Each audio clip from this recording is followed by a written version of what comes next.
श्री सरस्वती नमः श्री प्रभू रामचंद्राय नमः।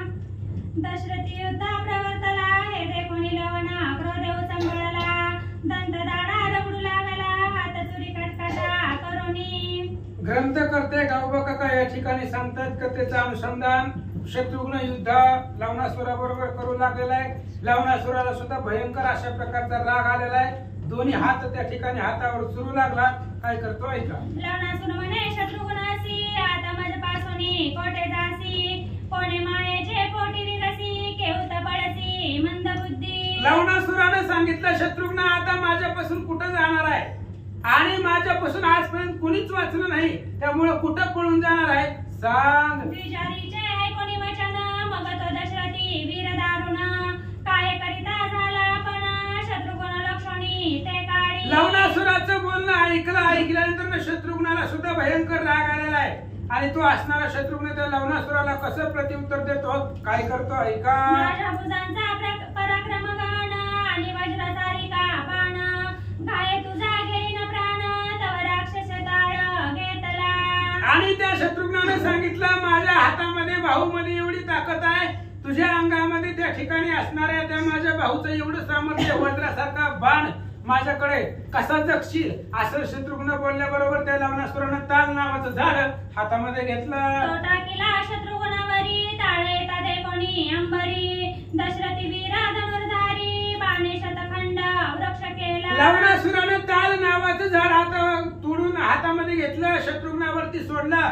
शत्रुघ्नानं बाण सोडला आणि त्या झाडाचे तुकडे केले। सवेचे दुसरा पादव घेतला शत्रुघ्नावरी टाकीता झाला अकस्मात येऊनी उरी बैसला वीर पडला मूर्छित। आणि लगेच दुसरं असणारं झाड लवणासुरानं घेतलं आणि शत्रुघ्नावरती टाकलं। त्या झाडाचं निवारण करता आलं नाही ते असणारं झाड लवणासुरानं टाकलेलं शत्रुघ्नाच्या छातीवरती लागलं मूर्छित पडला। बाणे खंडना जवळ करी तव वृक्ष आदळला उरी शत्रुघ्न पडोनी धरणीवरी नावेग मूर्छेने दाटला। आणि बाणानं झाडाचं खंडन करावं तेवढ्या वेळामध्ये दुसरं झाड येऊन हृदयावरती लागलं। झाडाचा आघात लागल्यानंतर शत्रुघ्न काही वेळ क्षणभर जमिनीवरती मूर्छित पडला। शत्रुघ्न पडताची मूर्छित देव झाले हा भूत ऋषीश्वराच्या कापत म्हणती कोण पुरुषार्थी राक्षसाचा। ज्यावेळी शत्रुघ्न मूर्छित पडले जमिनीवरती त्यावेळेस सगळे असणारे देवलोकांना सुद्धा हाहाकार निर्माण झाला। काय बलाढ्य असणारा तो लवणासुर आहे प्रभू रामचंद्राच्या भावाला सुद्धा मूर्छित पडलं असं देवलोक बोलतात। शत्रुघ्नासारिका वीर रणी मूर्छित पाडिला रणमेदिनी राक्षस विजयी होवनी गर्जनी उभा ठाकला। शत्रुघ्नासारखा योद्धा एकाच क्षणामध्ये त्या लवणासुरानं मूर्छित पाडलेला आहे। काय त्या लवणासुराची ताकद आहे काय सामर्थ्य आहे असं देवलोक बोलतात। राक्षस म्हणे शस्त्र युद्धाचे प्रयोजन नाही येते साचे मनुष्य मात्र हरामुचे दयावरी शास्त्रे कशाला। आणि लवणासुरानं बोलायला सुरुवात केली तुला जाऊ दे म्हणलं होतं माझं शस्त्रास्त्र आणू दे तू जाऊ दिलं नाही पण जाऊ दे म्हणले माणूस आहे माणसाला मारायला आम्हाला शस्त्रास्त्र कशाला लागतंय म्हणले डायरेक्ट त्या माणसाचं भक्षण करतो आम्ही आणि त्याला मारायला शस्त्रास्त्र कशाला लागते तर असं शत्रुघ्न मूर्छित पडल्यावर लवणासुर बोलू लागला। शत्रुघ्न मूर्छित देखोन राक्षस प्रवेशे स्वभवन ऐसे निमेष एक क्रमिले जाण वीर रामानुजा उठिला। शत्रुघ्न मूर्छित पडलाय आणि तो असणारा लवणासुर आपल्या घराकडे निघाला कारण घरामध्ये त्याचा शूळ होता महादेवानं दिलेला। ती जर शूळ त्यानं आणला असता तर शत्रुघ्नासाठी अवघड झालं असतं। शत्रुघ्नानं बघितलं मूर्छेमधून नाही क्षणभर सावध झाले आणि लवणासुर घराकडे जाताना बघितला तेवढ्या वेळामध्ये शत्रुघ्नजी उठले। तदनंतर दिव्य मोग शर करी घेऊन उत्तम शत्रुघ्न वीर शराचे तेजे अंबर दैदिप्यमान होऊनी ठेले। आणि सावध झाल्यानंतर लवणासुर घराकडे जाण्याच्या आधी शत्रुघ्न उठले आणि हातामध्ये रामचंद्राने दिलेला दिव्य अशा प्रकारचा बाण घेतला। त्या बाणाचं असणारं तेज दश दिशेला उजळलं त्यानं सगळं असणारं आकाश त्या उजेडानं व्यापून गेलं। वज्रासारिखे मुख जाण वज्राहुनी वेग गहन मेरू मंदारासारिखा कठीण समरी वैरी निर्धारित असे। आणि त्या बाणाचं जे काही ठोक होतं ती वज्रासारखं होतं, वज्रापेक्षा सुद्धा कठीण होतं. त्याचा वेग बघितला तर वज्राला सुद्धा पाठीमागं टाकेल एवढा वेग त्या बाणाचा होता. आणि अतिशय दैदिप्यमान मेरू मंदारा पर्वता एवढा सुद्धा कठीण, त्याच्यापेक्षा कठीण तो असणारा बाण शत्रुघ्नाकडे होता. शरांगी ही प्रिय लेपना शशी ऐसे शोभे वदना वरी रावणारीचे झळकत नाम तेने व्योमा लखलखित.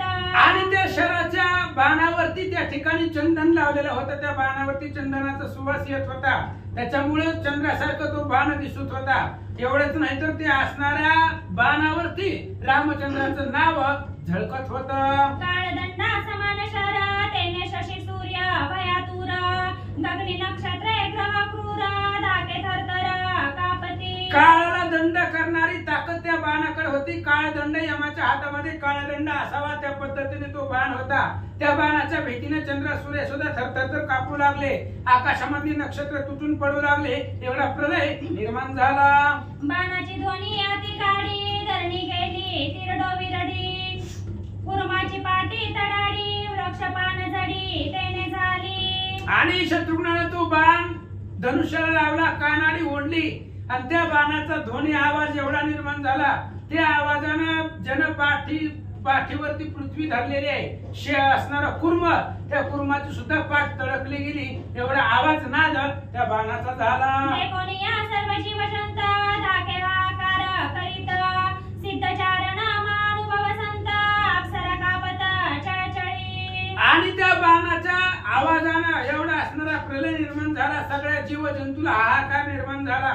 सिद्ध चारण महानुभाव संत अष्टदिग्गज सगळ्याची कानठाळीमध्ये बसले, अप्सरा सुद्धा स्वर्गातल्या थरथर कापू लागल्या. ऐसे सकळही देव मिळवना ते नित्ती प्रार्थिला चतुरानना बोलते झाले भयदारुण युगांता सारिके ओढावले. आणि सगळ्या देवांना भीती वाटू लागली, प्रलय निर्माण झाला. सगळे देव ब्रह्मदेवाकडे गेले, ब्रह्मदेवाला सांगितलं काय चाललंय पृथ्वी तलावरती. युगाचा अंत व्हायच्या वेळेला प्रलय निर्माण होतो, तशा प्रकारची अवस्था आज पृथ्वी तलावर व्हायला लागले.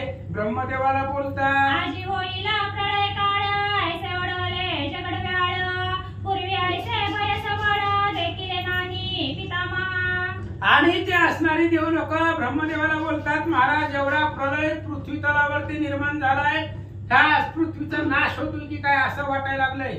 त्यावेळेस सगळ्या देवाचं बोलणं ऐकलं आणि ब्रह्मदेवजी काय सांगतात. ऐकोनी तयांचे वचन बोलता झाला चतुरानन ऐका समस्तही मिळवून सावधान मानसी. आणि त्या असणाऱ्या सगळ्या देव लोकांचं बोलणं ऐकलं.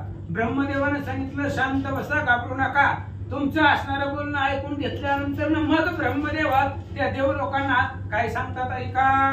लवणासुर वधा कारणे ठाण मांडणी शत्रुवने गुणी शरा चढविला तेने सकळांची मने भ्रांत झाली. ब्रह्मदेवाने सांगितलं देव लोकांना घाबरू नका. लवणासुराचा वध करण्यासाठी, त्याला मारण्यासाठी शत्रुघ्नाने हातामध्ये बाण घेतलेला आहे. जो बाण मीच तयार केलेला होता तो बाण रामचंद्राकडे रामाने त्या शत्रुघ्नाला दिलेला आहे आणि तोच बाण धनुष्याला लावून ठाण मांडून त्याला मारण्यासाठी बसलाय. त्याच्यामुळेच ही सगळी अवस्था निर्माण झाली. ब्रह्मदेव सांगतात लवणासुरवधी तुमची सुख देय दशरथी वीर देख या लागी मिळवणी सकळी का सावध वृत्ती राहावे. ब्रह्मदेवाने सांगितलं लवणासुर मेल्यानंतर ना तुम्हाला सुख देणारा शत्रुघ्न आहे, कारण ती जोपर्यंत जिवंत आहे तोपर्यंत तुम्हाला सुख नाही, म्हणून तो लवणासुराला मारेल, तुम्हाला सगळ्याला सुख देईल, तोपर्यंत धीर धरा. सकळ देवासहित ब्रह्मदेवाला तेत जय ते दशरथी वीर चढवणी सीत ठाण माहेश्वरी मांडिले.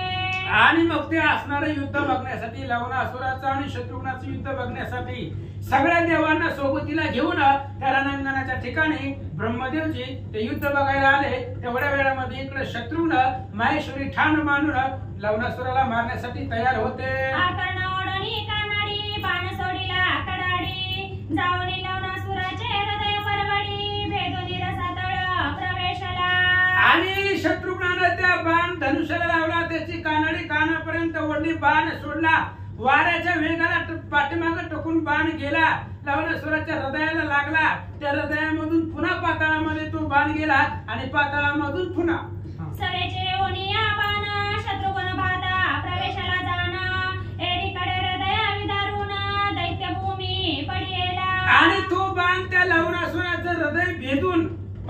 लंकेमध्ये जाऊन पुन्हा परत असणारा बाण माघारी आला आणि शत्रुघ्नाच्या भात्यामध्ये जाऊन बसला. बाण हृदयामध्ये लागल्यानंतर इकडे असणारा लवणासुराचं हृदयाचे तुकडे तुकडे झाले आणि तो राक्षस जमिनीवरती पडला. दैत्य पडताची भूमीवरी स्वर्गी मुनिया सुरवरी पुष्पवृष्टी करून इथे अवसरी गंधर्वी नृत्य आरंभिले. आणि ज्या वेळेस तो असणारा राक्षस जमिनीवरती पडला त्यावेळेस सगळे असणाऱ्या स्वर्गातल्या देवलोकांनी जय जयकार केला. शत्रुघ्नावरती फुलांचा वर्षाव केला. अप्सरा नृत्य करू लागल्या. गंधर्व नृत्य गायन करू लागले. पुंडलिक वरधारी विठ्ठल श्री ज्ञानदेव पंढरीनाथ भगवान की जय. अप्सरा नाचती उल्हासे थोर ऋषीचे पिटले भयशारे त्रैलोक्य आनंद गजरे जय जयकार पै केला. लवणासुराचा वध झाल्यानंतर ना तो राक्षस मेल्यानंतर ना सगळ्या असणाऱ्या अप्सरा स्वर्गाच्या ठिकाणी नृत्य करू लागले. पृथ्वी तलावरच्या ऋषीश्वरांना भीती होती. ती सगळी भीती संपली आणि त्रैलोक्यामध्ये आनंद निर्माण झाला. एकीकडे लवणाचा शूळ प्रवेशात झाला गगनमंडळ क्रमणी लोक प्रबळ कैलासासी पै गेला. आणि इकडे लवणासुराचा शूळ जो महादेवाने त्या मधूला दिलेला होता त्या मधूपासून लवणासुराला आला. लवणासुराला मारल्यानंतर ना तो शूळ आकाशामध्ये गमन गमन करत करत कैलासाला महादेवाकडे गेला. सकाळ सुरवरा देखत शूळ प्रवेशाला जेथे पार्वती कांत श्रीरामानुज विजय नवीत उल्हासाद्भुत सैन्य झाला. आणि सगळ्या देवलोक पाहत पाहत असताना तो असणारा शूळ जिथं महादेवजी होते कैलास पर्वतावरती ते असणाऱ्या महादेवापाशी तो शूळ गेला. प्रभू श्रीरामचंद्राचा बंधू शत्रुघ्नाचा विजय झाला. त्यामुळे सर्व देवलोकांना आनंद वाटला. हर्ष वाटिती साखर आनंदे नाचती ऋषीश्वर एक पाडता लवणासुर त्रैलोकी विजय जयकार पै झाला. देवलोकांना आनंद वाटला. सगळे देवलोक आपापल्यामध्ये साखर एकमेकाचं तोंड गोड करण्यासाठी साखर वाटू लागले. म्हणले आज त्रैलोक्यामध्ये आनंद झाला. लवणासुर सारखा राक्षस मारला याचा आनंद देवलोकांना वाटू लागला. लवणासुर रणी पडिला हिरी देवी कैसा देखिला पर्वत कडा लोटीला किहून मळीला तरुवर. लवणासुर ज्यावेळेस जमिनीवरती पडत होता त्यावेळेस देवदेवतांनी त्याला कसं बघितलं. एखादा असणारा पर्वतच त्या ठिकाणी पर्वताचा कडा ढासळावा किंवा एखादं झाड त्या ठिकाणी जमिनीवर उलथून खाली पडावं तशा पद्धतीने लवणासुर पडताना पाहिला. माता केशवावर झोटी भयानक रूप रुधिरवाय सृष्टी देखुनी देवांच्या झाकल्या दृष्टी भ्यासुर मोठी तनु त्याची. आणि मोठीच्या मोठी केस त्याच्या डोक्याला वाढलेले होते. भयानक अशा प्रकारचं रूप होतं. सगळ्या अंगामधून रक्त वाहू लागलेलं होतं. अशा प्रकारचा असणारा ते राक्षस बघितला आणि सगळ्या देवांचे डोळं दिपून गेले असं सांगतात. सकळ मिळून सुरवर बोलते झाले शत्रुघ्नासमोर म्हणती आश्चर्य देखील थोर आजची पै समरणांगणी. सगळे देव लोक शत्रुघ्नाच्या पुढे आले. शत्रुघ्नाला बोलू लागले आज आश्चर्य बघितलं. भयंकर आश्चर्य आहे. हे लवणासुर मारणं एवढं सोपं नव्हतं पण तुम्ही रणांगणामध्ये त्याला मारला. देवलोक बोलतात भाग्य करुणी लवणासुर तू आणि विटीला दुर्धर आज्या मुझे पुण्य थोर राक्षस घोर मारिला. देवलोक सांगू लागले शत्रुघ्नजी भाग्याने त्या लवणासुराला तुम्ही मारलं. अतिशय दुर्धर तो लवणासुर होता. आमचं भाग्य समर्थ म्हणून तुम्हाला तो लवणासुर मारला गेला. तुम्ही तुमच्या बळावरती मारला असं देवलोक बोलतात. इंद्रासहित सुरगण आम्ही सकाळही सुप्रसन्न तुझं देतो वरदान महाबाहो राघवानुजा. आणि सगळे असणारे देवलोक इंद्रासहित त्या शत्रुघ्नाच्या पुढे गेले. शत्रुघ्नाला सांगितलं शत्रुघ्नाची तुमच्यामुळे आम्हाला आनंद झालेला आहे. इंद्रासहित सगळे देवलोक आम्ही तुम्हाला प्रसन्न आहेत. काय मागायचं असेल तर मागा. विजयी होई सर्व ठाई शत्रुदमनी शक्ती घोर पाही देवांचे वचन ऐकून ते समयी दाशरथी बोलता झाला. आणि त्यावेळेस देवलोकांनी सांगितलं प्रत्येक काळामध्ये प्रत्येक ठिकाणी प्रत्येक वेळी तुमचा विजय व्हावा. शत्रूचं दमन करण्यासाठी एक शक्ती अद्भुत अशा प्रकारची तुम्हाला देतो असं देवलोक बोलल्यानंतर ना शत्रुघ्न काय सांगतात. हेची मधुपुरी नगरी अतिरमणीय यमुना तीरी दैत्य उद्दास करुणी बहुत काळावरी मनुष्य भक्षोनी राहिला. आणि त्यावेळेस शत्रुघ्नजी सगळ्या देवलोकांना बोलू लागले हेच मधुपूर आहे. आणि या लवणासुराच्या भीतीने उद्ध्वस्त झालेले कोणी इथं राहत नव्हतं आणि या मधुपुरीमध्ये हा असणारा दुष्ट राक्षस राज्य करत होता, मनुष्याचं भक्षण करत होता, ऋषी मुनीला त्रास देत होता. शत्रुघ्न सांगू लागले, कृपा करुणी सत्वर मज हिरावया तुम्ही वर दिदीला पाहिजे स्वामी हो. आणि देव लोकांना शत्रुघ्न बोलतात, मला बाकीचं काही नको, आता ही नगर पुनरुपी वसावं, इथं लोकांची वस्ती व्हावी आणि मला इथं राज्य करायचंय, त्यामुळे मला युक्त असणारं वरदान आणि लोकांची वस्ती होईल एवढंच वरदान मला द्या.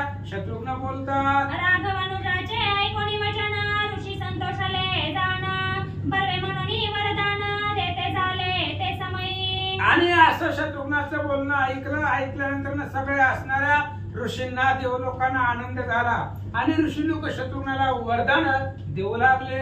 जय जय हृदयीची उत्कंठा तेथे पावसी नरश्रेष्ठा तुवा राक्षसा दिदला देश मोठा उपकार मोठा तुवा केला.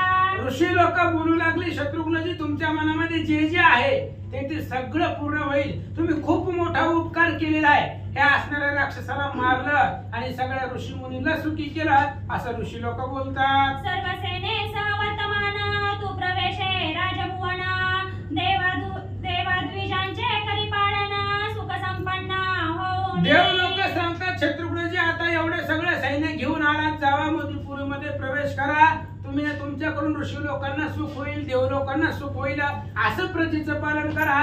ऋषी मंडळी बोलतात, शत्रुघ्नासी देव निघाले स्वर्गासी मागे लावणारीने सर्व सैन्यासी प्रवेश केला नगरी त्या. अशा प्रकारे सगळ्या असणाऱ्या देवलोकांनी ऋषी मंडळींनी शत्रुघ्नाला वरदान दिलं, यशस्वी होईल म्हणून सांगितलं. देवलोक आपापल्या स्वस्थानाला ऋषी लोक निघून गेले आणि इकडे असणारा शत्रुघ्न आपल्या सेनेसहित मधुपुरीमध्ये गेला.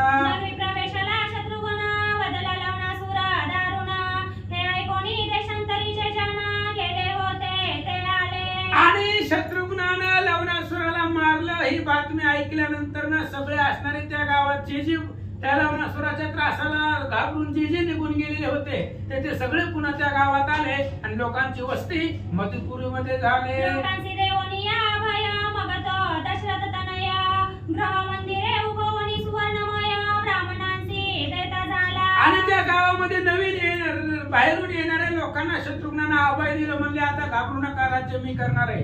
जी काय ब्राह्मण ऋषी मंडळी होती त्यांना असणारी सोन्याची घरं शत्रुघ्नानं बनवून दिली.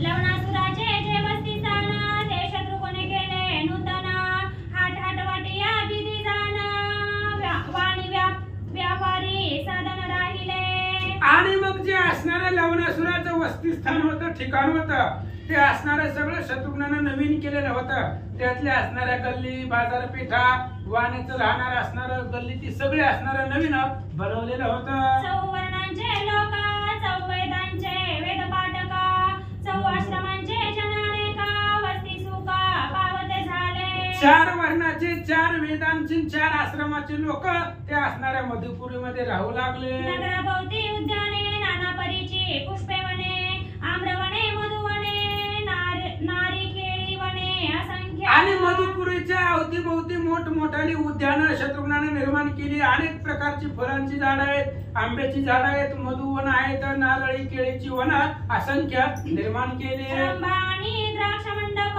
जांभुळी खरजुरी चंपक फणसावळी कपित तख वट अशोक गणित अनेक प्रकारची झाड शत्रुघ्नानं आपल्या असणाऱ्या नगरीभोवती लावलं. काही केळीची आहेत, काही द्राक्षाची आहेत, काही जांभळे आहेत, फणस आवळी अशोकाची काही झाड आहेत, वडाची काही झाड आहेत, अशा प्रकारची झाडांचा बगीचा नगराभोवती केला. ऐसिये रम्य नगरी स्वधर्मे राघवानुज राज्य करी 12 वर्षे लागतांतरी रघुनाथ भेटी इच्छिता झाला. आणि अशा प्रकारे सगळ्या नगरीचा कायापालट केला. नवीन नगरी ते असणाऱ्या शत्रुघ्नानं तयार केली आणि असं असणारा शत्रुघ्न स्वधर्मानं राज्य करत होता. 12 वर्ष मधुपुरीचं राज्य केलं. त्यावेळेस शत्रुघ्नाला आपल्या रामचंद्राची आठवण झाली आणि भावाच्या भेटीसाठी निघाले. अयोध्या सोडून आपणास क्रमिले येते वर्षे एकादश 12वे प्रवर्तले अग्रज भेटीस जाऊ आता येतोनी. शत्रुघ्नाने विचार केला आपण आल्यापासून भावाला फोन नाही, मिस कॉल नाही, मेसेज नाही, काही नाही. 11 वर्ष झालं आलोय, कसलाच भावाचा आपल्याला संदेश नाही. आता 12 वर्ष निर्माण झालं, मग आता तरी रामाच्या भेटीला जावं म्हणून शत्रुघ्न अयोध्येला निघाले. ऐसा करुणी निश्चय काय करी कैकेयी तनया, कित्येक सेना घेऊन जो कौशल्य तनया, तयाचे भेटी निघाला. आणि अशा प्रकारचा विचार केला. त्यावेळेस असणाऱ्या शत्रुघ्नानं काय विचार केला, आपला अनेक सैन्य आपल्या सोबतीला घेतलं आणि तेवढं सैन्य घेऊन रामाच्या भेटीसाठी अयोध्येला निघाला. गुरुवरिता जे सैन्य ते मधुपुरीचा ठेवणी रक्षण, आपण निघाला भेटी लागून श्रीरामाचे ते काळी. आणि शत्रुघ्नानं जे काही सैन्य होतं ते थोडंसंच आपल्या बरोबर घेतलं. उर्वरित राहिलेलं सगळं सैन्य मधुपुरीच्या रक्षणासाठी त्या मधुपुरीमध्ये ठेवलं आणि थोडक्या सैन्यासहित अयोध्येला निघाला. तदनंतर तो लवणारी चालीला जेते श्रीराम पाळीत पुरी, 12 वर्षे प्रवर्तिल्यानंतरी थोर उत्साहे निघाला. आणि याच्यानंतर शत्रुघ्न त्या मधुपुरीहून निघालेला आहे. जिथं भगवान श्रीरामचंद्र राज्य करतात ते अयोध्या आहे. 12 वर्षानंतर आपण अयोध्येला चाललेलो आहोत, रामचंद्राच्या भेटीला चाललेलो आहे. म्हणून अंतःकरणामध्ये उल्हास होता, आनंद होता. निघाला सवे घेऊनी अल्प सैन्य, अल्प अश्व, अल्प सेवक जन, अल्प सवे घेऊनी वारण, किंचित रथ घेतले. थोडं थोडं बरोबरीला घेतलं, थोडस सैन्य घेतलं, थोडे घोडे घेतले, थोडं असणार हत्ती घेतले, थोडे रथ घेतले आणि एवढं थोडकं सैन्य घेऊन शत्रुघ्न निघाला. अल्प सैन्य सहित दाशरथी मार्ग क्रमित, तव वाल्मिकाश्रम अकस्मात देखील मार्गी त्या समयी. आणि ज्या वेळेस शत्रुघ्न निघाला त्यावेळेस सीतेला 2 पोरं झालेली होती. आणि आता शत्रुघ्न महागारी किती वर्षांनी आलाय, पोरं बी 12 वर्षाची झालेली होती. त्यावेळेस आल्यानंतर वाल्मिक आश्रम लागलेला होता. त्या वाल्मिक आश्रमाच्या भेटीसाठी दर्शनासाठी शत्रुघ्नजी थांबले. ऋषी आश्रम देखून संतोषाला दशरथ नंदन, प्रवेशला वाल्मिक भवन तयाची दर्शन. आणि वाल्मिक ऋषींचा आश्रम रस्त्यामध्ये लागला. शत्रुघ्नाला पाठीमागचं आठवलं, म्हणजे याच आश्रमामध्ये आपण थांबलो होतो, आताही रामाच्या भेटीला चाललोय म्हणून ऋषींचं दर्शन घेऊन जाऊ म्हणून ऋषींची वाट बघत त्या आश्रमामध्ये शत्रुघ्नजी थांबले. वाल्मिका करुणी नमस्कार, तदिने ते होणी स्थिर, मुनीची पूजा घेऊन नृपवर स्वस्थानासी बैसला. आणि वाल्मिक ऋषी आले. वाल्मिक ऋषीच्या आश्रमामध्ये शत्रुघ्न आले. वाल्मिक ऋषींना नमस्कार केला. नमस्कार केल्यानंतर लगेच असणारी मुनीची पूजा, सगळे असणारी यथोपचारानं पूजा केली आणि स्वस्थानाला शत्रुघ्न त्या आश्रमामध्ये बसले. तया समयी वाल्मिक मुनी कथा सांगता झाला, दाशरथीला कोणी शतसहस्र गणितवाणी श्रीरामाची चरित्रे. आणि वाल्मिक मुनी लगेच असणाऱ्या शत्रुघ्नाला रामचंद्राच्या अनंत कथा आहेत, अनेक कथा आहेत, शतकोटी प्रविस्तरम एवढं असणार अथांग चरित्र आहे. त्यातली काही चरित्र रामचंद्राची वाल्मिक ऋषी सांगू लागले. वाल्मिक म्हणे दाशरथासी त्वावदिले लवणासुरासी, हे ऐकोनी संतोष मानसी बहुसाल मज झाला. वाल्मिक ऋषींनी सांगितलं, शत्रुघ्नजी तुम्ही लवणासुराला मारलं बघा, खूप आनंद वाटला. ही लवणासुर कुणालाही ऐकत नव्हतं, तुम्ही मारलं त्याच्यामुळे अंतःकरणाला आनंद आमच्या वाटू लागला. मधुवनी तो लवणासुर वसता भक्षिले प्राणी अपार, विशेष भक्षिले ऋषीश्वर तोत्वा सहज निर्दळी. अहो शत्रुघ्नजी काय सांगायचं, ती लवणासुर इथंच आमच्या आश्रमाच्या जवळ होता. त्यानं अनेक ऋषी मंडळीला त्रास दिलेला होता, मनुष्यत्व भक्षण केलेलं होतं. त्या ऋषीची भीतीच तुम्ही घालवली, ह्या लवणासुराला मारलं, जगतामध्ये आनंद निर्माण केला. जगत्रयाचे भयनाशिले लवणासुरा अवधुनी सुखी केले, युद्ध करिता देखिले इंद्रापासी बैसवणी. वाल्मिक ऋषींनी सांगितलं, शत्रुघ्नजी तुम्ही असणाऱ्या लवणासुरा बरोबर युद्ध करत होता. ती इंद्राच्या शेजारी मी बसलेलो होतो आणि इंद्रा शेजारी बसून तुमचं आणि लवणासुराचं युद्ध पाहिलं. अद्भुत युद्ध करून तुम्ही लवणासुराला मारलेला आहे. वाल्मिक ऋषी बोलतात, संतोषला तुझी गुणा म्हणून मूर्खिनी आग्रोनी जाना, इतुके बोलणी फळे नाना, विचित्री आणली ते काळी. आणि अशा प्रकारे वाल्मिक ऋषी बोलतात, तुमच्या गुणावरती, तुमच्या कर्तृत्वावरती, तुमच्या बाहुबळावर मी प्रसन्न झालो म्हणून त्यांच्या असणाऱ्या कपाळाचं चुंबन घेतलं शत्रुघ्नाच्या अवघ्राण केलं, अनेक प्रकारचे असणारे फळं आणली आणि त्या फळं सगळी त्या शत्रुघ्नाची पूजा वाल्मिक महाराज करतात. नाना परीची शत्रुघ्नासी फळे अर्पणी ऋषी मग आरंभिले गायनासी ते समयी गायकी. अनेक प्रकारची फळं आणली, शत्रुघ्नाला अर्पण केली, असणारे गायनाचार्य बोलवले आणि गायन सुरू केलं. विना मृदुंग टाळ मोहरी वाद्य वाजताती नाना परी श्रीरामचरित्रे ते अवसरी गाते झाले गंधर्व. टाळ आहे, विणा आहे, मृदंग आहे, अनेक प्रकारचे वाद्य आहेत आणि ते वाद्य वाजवीत जे काही गायन करत होते ते गायनामध्ये रामचंद्राच्या चरित्राचं उच्चारण करून रामाचं चरित्र त्या गायनामधून सांगू लागले. अयोध्येहूनी केले प्रयाण श्रीरामे वनवास सेविला जाण तेथुनी वधून रावण जानकी घेऊनी अयोध्या आला. आणि त्या गायकांनी सांगितलं भगवान श्रीरामचंद्र अयोध्येवरून वनवासाला गेले की रावणाला मारलं की सीतेला सोडवलं, पुन्हा अयोध्येला आले, संपलं. ऐसे श्रीरामाचे चरित्र ऐकोनी शत्रुघ्न मूर्छागत क्षणिक होऊनी सावचित्त पुनरपि ऐकता फैटेला. अशा प्रकारे रामचंद्राचं संपूर्ण चरित्र एकाच वेळेमध्ये सांगितलं. गेले वनवासाला, रावणाला मारलं, सीतेला घेऊन आले. शत्रुघ्नाने ऐकलं त्या गायनामधून रामाचं चरित्र. ऐकल्यानंतर शत्रुघ्नाला मूर्छा आली, प्रेम अवस्था अनावर झाली, लगेच सावध झाला आणि पुन्हा ते चरित्र ऐकू लागला. श्रीरामाचे चरित्र पावन कोटी ब्रह्महत्या करी दहन ऐसे ऐकते क्षणी प्रेम शत्रुघ्नासी दाटले. आणि रामचंद्राचं चरित्र आहे अतिशय पावन आहे. कोटी ब्रह्महत्या जरी घडल्या असतील तरी एकदा रामचंद्राच्या चरित्रानं रामायणानं ते संपत. आणि एवढं असणारं रामचंद्राविषयीचं प्रेम शत्रुघ्नाला होतं, त्यामुळे अफाट प्रेम निर्माण झालं आणि प्रेमाचे भरते शत्रुघ्नाला गाठले. सगळे सैनिक वीर होते तयासी प्रेम दाटले ते प्रेमे अवघे झाले नाचते श्रीरामचरित्र ऐकोनी. आणि अनेक त्या ठिकाणी जे काही शत्रुघ्नाबरोबर सैन्य होतं ते सगळ्या सैन्याला प्रेम निर्माण झालं आणि रामचंद्राचं चरित्र ऐकून सगळं प्रेमानं आनंदाने डोलू लागले. रावणाचे चरित्र ऐकोनी प्रेमे वीर झाले मग्न इतुके वर्तिल्यावरी कथानुसंधान सावधान अवतारीचे. रावणारीचे भगवान श्रीरामचंद्राचं चरित्र ऐकल्यानंतर जे काही सैन्य आलेलं होतं ते सगळं असणारं सैन्य प्रेमामध्ये मग्न झाले. एवढं सगळं चरित्र रामचंद्राचं सांगितल्यानंतर पुन्हा सगळे वीर प्रेम अवस्थेमधून बाहेर आले, सावध झाले. क्रमोनिया ते शर्वरी सेना सज्जनी ते अवसरी नमस्कार करोनी लवणारी मुनिसी पुसोनी निघाला. आणि अशा प्रकारची रात्र संपूर्ण रामायणामध्ये रात्र घालवली. रामचंद्राच्या चरित्रामध्ये रात्र संपवली, सूर्य उगवला, सगळी सेना सज्ज केली आणि शत्रुघ्नाने सगळ्या ऋषीमंडळी नमस्कार केला, निघाला.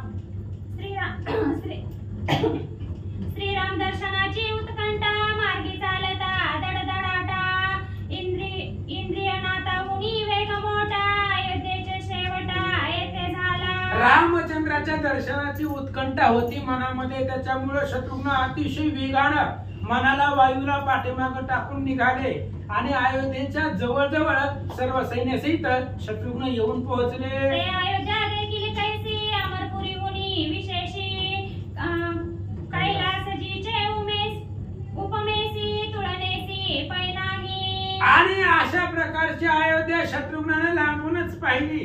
कशी असणारी अयोध्या दिसली. अमरपुरी जे आहे इंद्राचं नगर, त्या इंद्राच्या नगरापेक्षा सुद्धा विशेष, जिच्या उपमेला कैलास सुद्धा येत नाही, कैलासापेक्षा सुद्धा श्रेष्ठ, इंद्राच्या गावापेक्षा सुद्धा श्रेष्ठ अयोध्या दिसू लागली. सुवर्ण कळसाची हारी रत्नदीप घरोघरी उत्तम मध्यमी आहाट घरी सुख संभारी अशी जे हो. आणि अयोध्या लांबूनच पाहिली, कशी दिसू लागली. झळझळीत सोनसा कळस दिसत हो सोज्वळा. आणि त्या अयोध्याच्या नगरीवरती जे काही कळस होते ते कळस सोन्याचे दिसू लागली. प्रत्येक घरामध्ये रत्नाचे दिवे होते. बाजारपेठ असणाऱ्या गल्ली त्या सुद्धा असणाऱ्या सगळ्या सुखानं प्रत्येक आनंदामध्ये राहत असणारे शत्रुघ्नाला पाहिले. कोणा नाही दुःख दैन्य घरोघरी श्रीराम कीर्तन श्रीराम कथा श्रीराम गायन स्वानंदी मौन जनवसती. अयोध्येमध्ये घरामध्ये शत्रुघ्नानं नजर टाकली, कोणालाही दुःख नाही, कोणालाही दैन्य नाही. प्रत्येक घरामध्ये रामचंद्राचं चरित्र होतंय, प्रत्येक घरामध्ये रामचंद्राची कथा होते, रामचंद्राच्या चरित्राचं गायन होतंय. आनंदानं लोक राहताना दिसले गेले. सूर्यवंशी नृप केसरी जयांचे स्मरण आहे संसार दुरी सकळ जनास परिवारी रावणारी वसे जेते. आणि सूर्यवंशामध्ये पुरुष पंचन असणारा भगवान परमात्मा आहे. केसरी पुरुषामध्ये सिंह असावा तशा पद्धतीने असणारे रामचंद्र, त्या असणाऱ्या रामचंद्राच्या नगरामध्ये त्याचं नाव जरी घेतलं तरी सगळं असणार दुरित संपता अशा प्रकारचा असणारा परिवार सिंहासनावरती बसलेला आहे. रामचंद्र शत्रुघ्नाला पाहिले. ऐसी अयोध्ये भीतरी प्रवेशला तो लवणारी सदना उजू येऊन त्या अवसरी श्रीरामासी देखिले. अशा प्रकारे अयोध्येची नगरी होती. त्या नगरीमध्ये शत्रुघ्नाने प्रवेश केला. राजवाड्यामधून आतमध्ये गेला. आतमध्ये गेल्याबरोबर सिंहासनावरती बसलेले रामचंद्र पाहिले. करोनिया संत मन मन चरणावरी माता ठेवून आग्री दिले आलिंगन समाधान ऐरेरा. रामचंद्राला बघितल्याबरोबर शत्रुघ्नाने साष्टांग नमस्कार केला. भगवंताच्या पायावरती डोकं ठेवलं. रामचंद्राने शत्रुघ्नाला आलिंगन दिलं. ऐका लवणारी म्हणे रावणारीसी तुमच्या आज्ञेने मधुपुरीसी प्रवेश न करिता पुरद्वारी राक्षस पारदेऊनी आला. शत्रुघ्न रामचंद्राला सांगू लागले, ऐका म्हणले भगवंता तुमची आज्ञा घेतली, त्या असणाऱ्या मधुपुरीला गेलो. सकाळ सकाळच गेलो होतो तेव्हा लवणासूर गावामध्ये नव्हता. ते सकाळ सकाळ सूर्य उगवायच्या आधीच गेलं होतं. अनेक प्रकारचे श्वापदे मारून ते असणारे लवणासूर पुन्हा पाठी मारून आलं अशी कथा घडलेली सांगू लागले. तुमच्या कृपे करुणा नगरद्वारी देखील लवण युद्धी त्यासी मोक्ष देऊन पुरीचा प्रवेशना पैकी. आणि भगवंता तुमच्या कृपा आशीर्वादानं त्या असणाऱ्या लवणासुराला नगराच्या बाहेरच बघितलं. तुम्ही सांगितलं होतं शूळ नसतानाच जायचं, आडवायचं. त्याच्या हातामध्ये शूळ नव्हता. सकाळ सकाळ असंच गेलं होतं फिरायला गेल्याने. आणि सगळे असणाऱ्या श्वापद मारून येताना बघितलं. नगराच्या बाहेर त्याला अडवलं, मारलं, मोक्ष दिला आणि नगरीमध्ये प्रवेश केला. दैत्य भय करुणी पुरी उदास होती मधुनगरी ते बसवणी 12 वर्षांवरी अम्माविना ते राहिलो. आणि दैत्याच्या भीतीनं सगळे असणारी नगरी उद्ध्वस्त होती. आणि 12 वर्षानंतर ना तुमच्या शिवाय आम्ही तिथं त्या ठिकाणी राहिलो. 12 वर्षामध्ये ती असणारी सगळी नगरी नवीन केली असं सांगतात. तुझं विना रघुनाथा नावडे मज राज्य पदार्थ तुझं विना भोग भोगिता ते अधपताचे मूळ. भगवंत 12 वर्ष तुमच्या असणाऱ्या तुमच्यापासून लांब राहिलो. तुम्हाला सोडून मला काही सुद्धा आवडत नव्हतं. तुम्हाला सोडून मला राज्य आवडत नाही. तुम्हाला सोडून मला कोणत्या भोगाचा आनंद सुद्धा आवडत नाही असे शत्रुघ्नजी बोलतात. जैसे जननी वेगळे बाळक तैसे ते मी होत रंक चंद्रा वेगळे चकोर देखा पडे उपवास न देखता. भगवंत आईशिवाय लेकरू राहत नाही, चकोराशिवाय चंद्राशिवाय चकोर राहत नाही. तशा पद्धतीने माझी अवस्था झालेली होती. तुमच्या व्यतिरिक्त अनेक 12 वर्ष राहिलो, पण पीडित राहिलो. तुमच्या दर्शनाची आस मनामध्ये घेऊन राहिलो असं शत्रुघ्न बोलतात. जैसे रवी उपासक जन न होता सूर्याचे दर्शन तयांसी पडे लंघन जान तैसे तुझ विना श्रीरामा. आणि भगवंता काही असणारे जे काय असतात भक्त लोक ती सूर्याचे उपासक असतात. सूर्याचं दर्शन झाल्याशिवाय आपला पुढचा नित्यक्रम उरकत नाही. जेव्हा सूर्याचं दर्शन होईल तेव्हा आपल्या रोजच्या कामाला लागतात. तसं माझं सगळं रोजचा असणारा विधी तुमच्या दर्शनाला होतो असं शत्रुघ्नजी बोलतात. तुझे आज्ञे करुणी केले प्रजेचे पालन रात्रंदिवस तुझे ध्यान करीत जाण श्रीरामा. भगवंत तुमच्या आज्ञेने तुम्ही जसं सांगितलं होतं तसं असणाऱ्या मधुपुरीच्या प्रजेचं संरक्षण केले आणि तुमच्या आठवणीमध्ये सगळे दिवस घालवले. तुमच्या विस्मरणामध्ये एक सेकंद सुद्धा घालवला नाही. सगळे असणारे दिवस तुमच्या आठवणी तुमच्या स्मरणामध्ये घालवले शत्रुघ्न बोलतात. नित्यानुदिनी सावकाश पाहे दिलची वास युगा समान एक दिवस ऐशी वर्षे 12 कंठिली. भगवंता तुझं मी तुमच्या शिवाय असणारा आम्हाला एक क्षण युगासारखा जात होता. एक एक क्षण एका एका युगासारखा वाटत होता. रोज अयोध्येचा रस्ता डोळ्यानं पाहत होतो. अयोध्येची वाट, अयोध्येचं दर्शनाची आस डोळ्याला लागलेली होती. त्यामुळे तुमच्या विरहामध्ये एक एक घटिका, एक एक सेकंद मला युगासारखा जड चाललेला होता. शत्रुघ्न सांगतात, माझा तू आत्मा, माझा तू प्राण, माझे माता पिता रघुनंदन, माझे गणगोता जानकी रमण, तेथे संशय जाणासे. माझं सर्वस्व तुम्ही आहात रामचंद्र. माझा प्राण, माझा आत्मा, माझा जीव, माझा असणारा गणगोत, माझे आई वडील, माझे बंधू, सगळे सगळे तुम्ही आहे. तुमच्याशिवाय मला काहीच जगामध्ये कोणीच नाही, याच्यामध्ये संशय नाही. शत्रुघ्न बोलतात, ऐसे शत्रुघ्नाचे ऐकोनी वचन, मग काय बोलिला धरणीच्या रमण, माझ्या आज्ञेने दुष्ट दळण, करुणी यश पावलासी. आणि अशा प्रकारे शत्रुघ्नाचं बोलणं ऐकलं. रामचंद्राने सांगितलं, शत्रुघ्ना तुम्ही त्या ठिकाणी लवणासुराला मारलं, तुम्हाला यश मिळालं. माझ्या आज्ञेनं ते असणाऱ्या दृष्टाला मारून टाकलं. रामचंद्र बोलतात, विप्रजना सुख दिदले, सकासुरावरा संतुष्ट केले, पुनरुपी माझे दर्शन घेतले, यश जोडिले त्रैलोकी. आणि शत्रुघ्नाला सांगतात, भगवंत शत्रुघ्ना सगळ्या असणाऱ्या ब्राह्मण लोकांना सुख दिलं, सगळ्या देवलोकांना आनंद निर्माण झाला. पुन्हा तुम्ही माझ्या दर्शनासाठी आलात, मलाही आनंद निर्माण झाला. रामचंद्र सांगतात, माझे दर्शन झाले उपरी, अयोध्ये राही सप्तरात्री, पुनरुपी तू मधुनगरी, जाऊन राज्य करावे. आणि रामचंद्राने सांगितलं, शत्रुघ्ना तुम्ही राजे आहात आता मधुपुरीचे, त्यामुळे इथं जास्त दिवस राहू नका. लयतला एक आठवडा राहावा, 7 दिवस हे असणाऱ्या अयोध्येमध्ये राहावा. 7 दिवस झाल्यानंतर तुम्ही तुमच्या मधुपुरीला निघून जावा. पद्माक्षी रमणाचे ऐकोनी वचन, मग शत्रुघ्ने सप्तरात्री क्रमुना, श्रीराम माता अभिवंदुना, वशिष्ठ नमन पै केले. रामचंद्राचं बोलणं ऐकलं. 7 दिवस ते असणाऱ्या अयोध्येमध्ये राहिले. पुन्हा रामचंद्राला वशिष्ठाला नमस्कार केला आणि मधुपुरीला निघाले. वंदनी भरत लक्ष्मण, शत्रुघ्ने रथी आरोढोन, मधुपुरीची केले गमन, श्रीरामाज्ञा वंदनी. पुन्हा रामचंद्राचं दर्शन घेतलं. भरत लक्ष्मणाला नमस्कार केला. रथावरती शत्रुघ्न बसले आणि पुन्हा असणाऱ्या महागाडी फिरून अयोध्येचं दर्शन घेतलं आणि रथावरती बसून मधुपुरीला निघाले. भरत लक्ष्मण बोळवीत गेले, ते पुनरुपी मुरडोनी अयोध्ये आले, तदनंतर काय वर्तले ते अवधारीचे श्रोते हो. आणि मग असणाऱ्या शत्रुघ्नाला भरत आणि लक्ष्मण गावाच्या वेशीपर्यंत लांब सोडवत गेले. तिथून पाठीमाग भरत शत्रुघ्न अयोध्येमध्ये आले. अयोध्येमध्ये आल्यानंतर एक अपूर्व घडले. काय घडलंय लक्षपूर्वक ऐका. एका विनवी श्रोते जनार्दना, तुमचे दासाचा दास पोसना, सलगी करीतासे चरणा, लागोनिया तुमची. आणि गावबा काका सांगतात, हे बघा तुमची या दासाचा दास करून ठेवा, आशीर्वाद द्यावा हाची मज. तुमच्या दासाचा सेवकाचा सेवक बनवून ठेवा. आणि म्हणून हीच असणारी वारंवार विनंती तुमच्या चरणावरती करतोय. पुढची कथा आता काय झालं, अयोध्येमध्ये काय घडलं लक्षपूर्वक ऐका. स्वस्ती श्री भावार्थ रामायणे उत्तरकांडे एका कार्तिकाया, श्री रघुनाथ शत्रुघ्न दर्शन लवणासुर वधो नाम शतस्थितो ध्यायो राष्ट्रकाय परमसुशुभं वधु पुंडरीकाय विठ्ठल